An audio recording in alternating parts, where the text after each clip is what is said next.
তাহলে আপনার স্বামীর খেদমত করা লাগবে। হযরতে ফাতেমা রাদিয়াল্লাহু তাআলা আনহু ডাক দিয়ে বলেন, আমার প্রাণের স্বামী, আপনার কাছে আমি কয়েকটা ওসিয়ত করে যাই, কয়েকটা আবেদন করে যাই। ও আমার প্রাণের স্বামী, আমার ইন্তেকালের পর আপনার যাকে ভালো লাগে, যাকে ইচ্ছা হয় আপনি তাকে বিয়ে করে নিয়েন, আমার কোনো আপত্তি নাই। আমার প্রাণের স্বামী, আমার সন্তান হাসান আর হুসাইনকে দেখে রাখেন। আর আপনার কাছে একটা আবেদন হলো, আমি ফাতেমার যদি দিনের বেলা ইন্তেকাল হয়ে যায়, আমি ফাতেমার যদি দিনের বেলা ইন্তেকাল হয়ে যায়, বেশি লোকের জানানোর দরকার নাই। আমি ফাতেমা আমার জীবদ্দশায় আমি পর্দা করে চলেছি, পর্দার ভিতরে থেকেছি, আমার শরীরের একটা অংশও কোনো বেগানা পুরুষ দেখে নাই। আমি পর্দা করার যথাযথ চেষ্টা করেছি।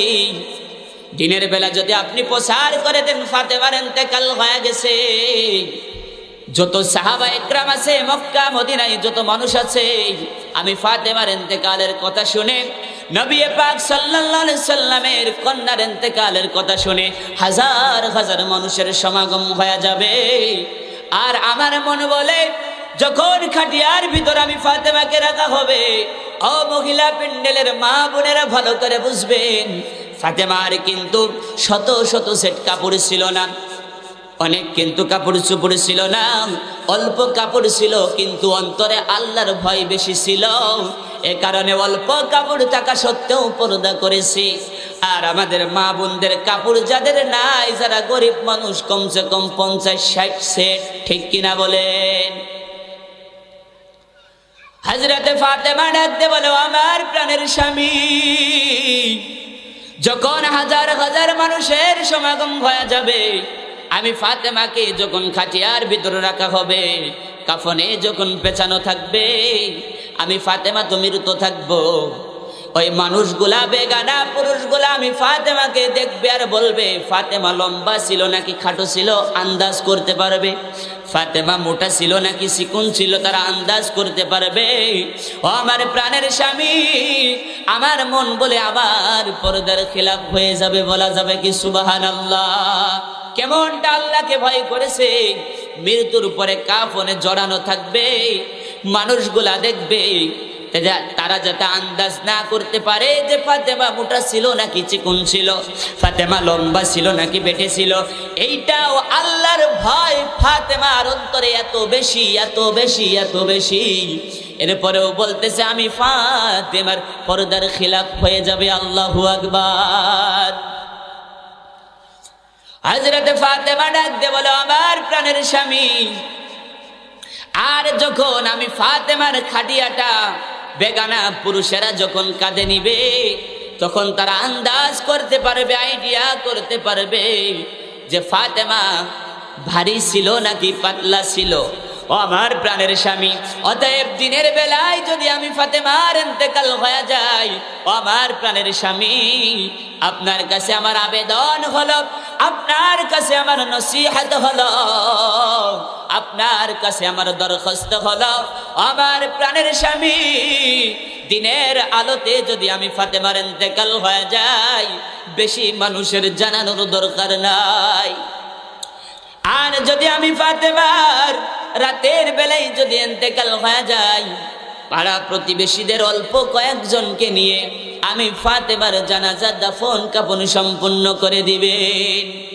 ও মহিলা প্যান্ডেলের মা বোনেরা, এখান থেকে আন্দাজ করা যায় হযরতে ফাতেমা রাদিয়াল্লাহু তাআলা আনহার অন্তরে আমার আল্লাহ রাব্বুল আলামিনের ভয় কতটা বেশি ছিল, যে মৃত্যুর আগে তার শেষ ইচ্ছাই হলো যে আমি যে সারা জিন্দেগিতে পর্দা করেছি, আমি হায়াতের জিন্দেগিতে পর্দা করেছি, মৃত্যুর পরেও যাতে আমার এই পর্দাটা, যাতে আমার এই পর্দার খেলাফ যাতে না হয়ে যায়। আজ পর্দার আলোচনা যদি আপনি বাদ দেন, আপনি হাটে যাবেন, বাজারে, গ্রামে গঞ্জে, মার্কেটে শুধু মহিলা আর মা বোনেরা কথা বলেন, ঠিক কিনা? শহরে বাজারে দেখো নারীদের ঢল, পর্দাবিহীন তারা করে ঝলমল। শহরে বাজারে দেখো নারীদের ঢল, পর্দাবিহীন তারা করে ঝলমল। অন্যকে তার দিকে আশিক বানায়, অন্যকে তার দিকে আশিক বানায়। দেশটা আজি ধ্বংস নারীর বেপরদায়, সবার মুখে একই আওয়াজ হাই হাই হাই। কথা বলেন ঠিক কিনা? যেখানেই যাবেন শুধু দেখবেন মহিলাদের নগ্নতা আর মহিলাদের বেহায়াপনা, ঠিক কিনা বলেন? অধিকাংশ মানুষদেরকে, যুবকদেরকে জাহান্নামে নিয়ে যাবে এই বেপরদাহীন বেগানা মহিলারা, ঠিক কিনা বলেন? আল্লাহ রাব্বুল আলামিন যেখানে পর্দাকে ফরজ করেছেন আর মহিলা মা বোনেরা সেখানে ওপেন হয়ে চলাফেরা করে, আছে না নেই? হযরতে ফাতেমা রাদিয়াল্লাহু তাআলা আনহা স্বামীকে ডাকতে বলো, আমার প্রাণের স্বামী, রাতের বেলা যদি আমার ইন্তেকাল হয়ে যায়, অল্প কিছু মানুষকে, প্রতিবেশীকে নিয়ে আমার জানাজার নামাজটা সম্পূর্ণ করে দিবেন, বেশি মানুষের জানানোর দরকার নাই। এইরকম ভাবে যখন স্বামী হযরতে আলী রাদিয়াল্লাহু তাআলা আনহুকে বলছেন, ফাতেমাও কান্না করে, হযরতে আলীও কান্না করে। একটু চিন্তা করেন স্বামী আর স্ত্রীর ভিতর কতটা আন্তরিকতা, কতটা মহব্বত, কতটা ভালোবাসা। হযরতে আলী ডাকতে বলে, ফাতেমা এমন কথা তুমি আর বইলো না। তুমি যদি দুনিয়া থেকে বিদায় হয়ে যাও, আমাদের কলিজার টুকরা সন্তান দয় হাসান আর হুসাইনের কে সেবা যত্ন করবে? আমি আলীকে জাইতুনের তেল কে মেসেজ করে দিবে? আমি আলীর খোঁজ খবর কে নিবে? হে ফাতেমা, স্বামীও কান্না করে, স্ত্রীও কান্না করে, ওনাদের ভিতর মহব্বত কম না বেশি? এইরকম ফাতেমার আলী বাংলার জমিনে দু একটা আসেনি। এইরকম মহব্বত আর আন্তরিকতা, ভালোবাসা স্বামী স্ত্রীর মাঝে থাকা দরকার। যদি এইরকম আন্তরিকতার ভালোবাসা যদি স্বামী আর স্ত্রীর ভিতরে না থাকে, তাহলে কিন্তু স্ত্রীর জন্য জান্নাতে যাওয়া কঠিন হয়ে যাবে। আবার ওই স্বামীটাও যদি, ওই স্ত্রীটাও যদি স্বামীর সম্পর্কে ভালো স্টেটমেন্ট না দেয়, তাহলে স্বামীর জন্য জান্নাতে যাওয়া কঠিন হয়ে যাবে, ঠিক না বেঠিক? শুধু মনে করতেছে যে আমার স্ত্রীরা আমাকে সেবা যত্ন করবে, খেদমত করবে, আমি স্বামী আমার একটা মশানি আলাদা, আমার পান নিচে তার বেহেশতে, তুমি যতই গুরু গুরু করো। এখন আজকে মহিলা প্যান্ডেলের মা বোনেরা ভালো করে শুনে যান, আপনার মৌখিক স্টেটমেন্ট ছাড়া আমার বাপ চাচা 14 গোষ্ঠী একটাও জান্নাতে যেতে পারবে না। বলে সুবহানাল্লাহ। তাহলে মহিলাদের এখানে পাওয়ার আছে না নেই বলেন? বলে তুমি যাই করো আর তাই করো, আমার তোমার পান নিচে আমার বেহেশতে, তবে ঠিক আছে তুমি বেহেশতে যাবা। আমার স্টেটমেন্ট মৌখিক যতক্ষণ আমি না বলবো যে আমার স্বামী ভালো ছিল, এই কথা যতক্ষণ না বলবো, তুমি স্বামীও কিন্তু জান্নাতে যেতে পারবা না। বলি সুবহানাল্লাহ। তাহলে মহিলা প্যান্ডেলের মা বোনকে একটু বুকি পানি আসলে একটু সাহস লাগলো যে হুজুর শুধু ওই পুরুষ গেরি শুধু কয়ে যাচ্ছে, আমাকে একটু কইলো না। তো আল্লাহ রাব্বুল আলামিন ইসলামকে এক পাশে করে দিইনি যে শুধু মায়েদেরকে শুধু এক সেটে বলে গেলাম যে স্বামীর পায়ের নিচে আপনার বেহেশত, কিন্তু ওই স্বামীর মনে রাখা দরকার, ওই স্বামীর ভালো হওয়া দরকার। ওই স্বামীকে যদি আপনার স্ত্রী মন থেকে যদি না বলে যে না আমার স্বামী ভালো ছিল, আমার স্বামী ভালো ছিল, এই কথা যতক্ষণ না বলবে ততক্ষণ আপনি স্বামীও জান্নাতে যেতে পারবেন না। অতএব আমাদেরকেও ভালো হওয়ার দরকার আছে না নেই? শুধু মহিলা প্যান্ডেলের মা বোনেরাই ফাতেমা, আসিয়া, রহিমার, খাদিজা হবে, আপনাদেরকেও আলী হওয়ার দরকার আছে না নেই? মহিলা প্যান্ডেলের মা বোনেরা আসিয়ার পাঠ করবে আর আপনারা পাঠ করবেন ফেরাউনের, তাহলে তো জান্নাতে যাওয়া যাবে না। যাওয়া যাবে বলেন? তার পাঠ যদি আসিয়ার হয়, আপনার পাঠ হওয়া লাগবে আলীর। তার পাঠ যদি হয় ফাতেমার, আপনারও পাঠ হওয়া লাগবে হযরতে আলীর। কথা বলেন ঠিক কিনা? উভয় পক্ষে যদি স্টেটমেন্ট ভালো হয়, তাহলে জান্নাতে দিবেন কি? জোরে বলেন কে? হযরতে ফাতেমা রাদিয়াল্লাহু তাআলা আনহু কান্না করেন, হযরতে আলী রাদিয়াল্লাহু তাআলা আনহু কান্না করেন। ঘটনাক্রমে হযরতে ফাতেমা রাদিয়াল্লাহু তাআলা আনহা ইন্তেকাল হয়ে গেল রাতের বেলায়। হযরতে ফাতেমার যখন ইন্তেকাল হয়ে গেল, হযরতে আলী রাদিয়াল্লাহু তাআলা আনহু শিয়রের কাছে বসে কান্না বিজড়িত কণ্ঠে বসে আছেন। নবী পাক সাল্লাল্লাহু আলাইহি ওয়াসাল্লামের একজন প্রিয় সাহাবী হযরতে আবু যর গিফারি রাদিয়াল্লাহু তাআলা আনহুকে আল্লাহর নবী হযরতে ফাতেমার ইন্তেকালের বিষয়টা জানিয়ে দিয়েছেন। সুবহানাল্লাহ। হযরতে ফাতেমার ওসিয়ত হলো, হে স্বামী, আমার মৃত্যুর সংবাদটা মানুষদেরকে জানানোর দরকার নাই। হযরত আলী বসে আছেন, ইতিমধ্যেই দেখেন দরজায় কে জানি এসে নক করে। হযরতে আলী রাদিয়াল্লাহু তাআলা আনহু বলে, কে ভাই? ডাক দে বলে, ভাই আলী, আমি হলো নবীর সাহাবী হযরতে আবু যর গিফারি। হযরতে আবু যর গিফারি ডাক দে বলে, হে আলী, ফাতেমার নাকি ইন্তেকাল হয়ে গেছে, তুমি আসো, আমাকে কবরের জায়গাটা দেখায় যাও, কোথায় কবর হবে, যেই কবরটা আমি খনন করে ফেলি। হযরতে আলী রাদিয়াল্লাহু তাআলা আনহু আশ্চর্যিত হয়ে গেলেন। তখন তো আর ফেসবুক ছিল না, ইউটিউব ছিল না, ইমো মেসেঞ্জার ছিল না যে স্ট্যাটাস দিল আমার স্ত্রীর ইন্তেকাল হয়ে গেছে, এরকম স্ট্যাটাসের কোনো সুযোগ ছিল না। হযরতে আবু যর গিফারিকে প্রশ্ন করে হযরতে আলী, ভাই আবু যর গিফারি, আমার স্ত্রী ফাতেমার ইন্তেকাল হয়ে গেছে তুমি কিভাবে জানলা? আমি তো তোমাকে বলি নাই, কোনো এলহাম করি নাই, কোনো এলান করি নাই, তোমাকে তো আমি ফোনেও বলি নাই, তোমাকে মেসেজও করি নাই। হযরত আবু যর গিফারি ডাক দে বলে, ভাই আলী, আমি আবু যর গিফারিকে দুনিয়ার কোন মানুষ জানায় নাই, সরকারে দু আলম মুহাম্মদ মুস্তাফা আরবি সাল্লাল্লাহু আলাইহি ওয়াসাল্লাম, মুহাম্মদ আরবি সাল্লাল্লাহু আলাইহি ওয়াসাল্লাম জানায় দিয়েছেন, হে আবু যর, আমার মেয়ে, আমার কন্যা ফাতেমার ইন্তেকাল হয়ে গেছে। আবু যর, যাও কবরটা খনন করো, জানাজা দাফন কাফন সম্পূর্ণ করো। বলে সুবহানাল্লাহ।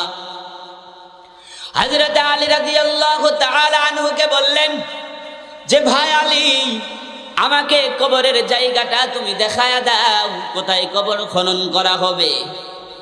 হযরত আলী রাদিয়াল্লাহু তাআলা আনহু হযরত আবু যর গিফারিকে সঙ্গে নিয়ে চলে গেলেন।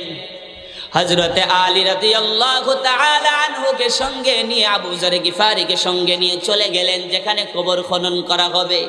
হযরত আলী রাদিয়াল্লাহু তাআলা আনহু জায়গা দেখায় দিলেন, আর হযরত আলী রাদিয়াল্লাহু তাআলা আনহু চলে গেলেন বাড়িতে হযরত ফাতেমাকে রেডি করার জন্য। হযরত আবু যর গিফারি কবর খনন করতেছে, কবর খনন করতেছে, কবর খনন করতেছে, কবর খনন করতেছে। কবর খনন করতে করতে এক মুহূর্তে কবর খনন করা শেষ হয়ে গেল। যেই কথাটা বলার জন্য এই ঘটনাটা আমি টেনেছি, যেই কবরে কোনো মেম্বার মাতুব্বার চলে না, যেই কবরে কোনো সভাপতি চলে না, যেই কবরে কোনো ধনী আর গরিব চেনে না, যেই কবরে চেনে শুধু ঈমান আর নেক আমল। ঠিক কিনা বলেন? হযরত আবু যর গিফারি কবরকে সম্বোধন করে বলে, হে কবর, কবরকে সম্বোধন করে বলে, হে কবর, তোমার কবরের ভিতর আজকে কাকে রাখা হবে কবর তুমি জানোনি? আজকে তোমার ভিতরে রাখা হবে আল্লাহ রব্বুল আলামিনের সৃষ্টির প্রধান আকর্ষণ, যেই নবীকে সৃষ্টি না করলে কুল কায়নাত আসমান জমিন আল্লাহ রব্বুল আলামিন কিছুই সৃষ্টি করতেন না। সেই নবীর আদরের দুলালি হযরতে ফাতেমাকে রাখা হবে কবর। খবরদার বিয়াদবি করিও না। হে কবর, তুমি কি জানো আজকে তোমার ভিতরে কাকে রাখা হবে? আশারায়ে মুবাশশারা 10 জন সাহাবীর ভিতর থেকে একজন সাহাবী যিনি দুনিয়া থেকে জান্নাতের সার্টিফিকেট পেয়েছে, হযরতে আলী রাদিয়াল্লাহু তাআলা আনহুর স্ত্রীকে রাখা হবে। কবর খবরদার বেয়াদবি করিও না। হে কবর, তুমি কি জানো তোমার ভিতরে কাকে রাখা হবে? জান্নাতি যুবকদের সরদার হাসান আর হুসাইনের মাকে রাখা হবে। কবর খবরদার বেয়াদবি করিও না, কবর খবরদার বেয়াদবি করিও না।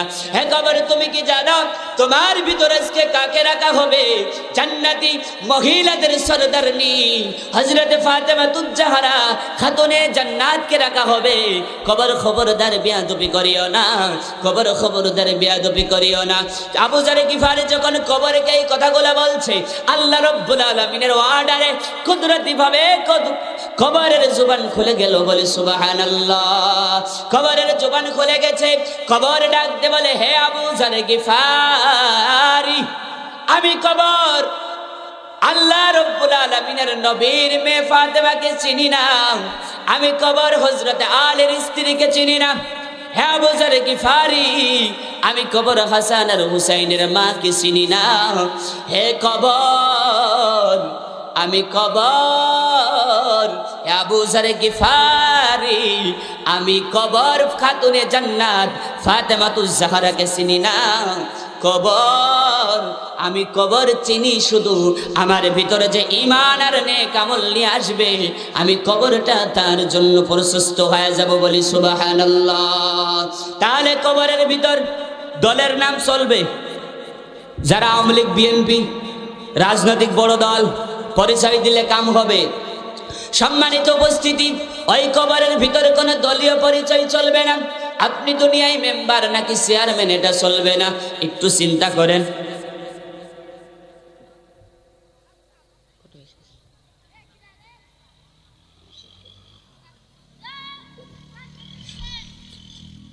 কবরের ভিতর কোনো আমার আর আপনার কোনো বাহাদুরি চলবে না। যেই কবরে নবী পাক সাল্লাল্লাহু আলাইহি ওয়াসাল্লামের আদরের দুলালে ওনার কন্যার সম্পর্কে কবরের স্টেটমেন্টটা যদি এমন হয়, সম্মানিত উপস্থিতি একটু ভালো করে বুঝবেন। যদি কবরের অবস্থাটা ফাতেমার সম্পর্কে যদি এমন হয়, যিনি দুনিয়ায় থাকা অবস্থায় জান্নাতি, তাহলে আমার আর আপনার অবস্থা কি একটু চিন্তা করা যায়? ওই কবরে ঈমান নিয়ে নেক আমল না গেলে ওই কবরটা আমার আর আপনার জন্য ভয়ঙ্কর রূপ ধারণ করবে, ঠিক কিনা বলেন? ওই কবরে যদি ঈমান আর নেক আমল নিয়ে না যায়, ওই কবরটা আমার সাথে আর আপনার সাথে ভালো ব্যবহার করবে না।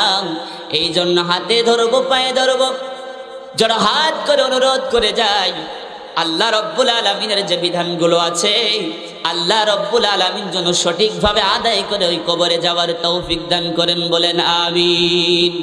এই যে আমার আর আপনার সাদের বডি, এই যে সুন্দর চেহারা, এই যে সুন্দর চুল, এই যে নখ, এগুলো কবরে যাওয়ার কয়েকদিন পরেই কিন্তু পচে গলে সব শেষ হয়ে যাবে, ঠিক কিনা বলেন? 6 দিন পরে নখ খসে যাবে, 9 দিন পরে চুল। 6 দিন পরে নখ খসে যাবে, 9 দিন পরে চুল। কবর গাহের সামান নিতে কইর না কেউ ভুল। কবর জায়গা ভালো নয়, কবর জায়গা ভালো নয়। আমল দিয়েই কবর গৃহ সাজিয়ে নিতে হয়, আমল দিয়েই কবর গৃহ সাজিয়ে নিতে হয়। কবর জায়গা ভালো নয়, কবর জায়গা ভালো নয়। আমল দিয়েই কবর গৃহ সাজিয়ে নিতে হয়। 17 দিনে পেট ফেটে শেষ পোকার খাদ্য হবে। 60 দিন পর গোশ থাকবে না, কঙ্কাল পড়ে রবে, ঠিক কিনা? 17 দিনে পেট ফেটে শেষ পোকার খাদ্য হবে। 60 দিন পর গোশ থাকবে না, কঙ্কাল পড়ে রবে। 90 দিনে হাড় গুলি সব, 90 দিনে হাড় গুলি সব আলাদা হয়ে রয়। কবর জায়গা ভালো নয়, কবর জায়গা ভালো নয়। আমল দিয়েই কবর গৃহ সাজিয়ে নিতে হয়, আমল দিয়েই কবর গৃহ সাজিয়ে নিতে হয়। আল্লাহ রব্বুল আলামিন আমাদেরকে আমল দিয়ে কবর গৃহ সাজানোর তৌফিক দান করেন, বলেন আমিন।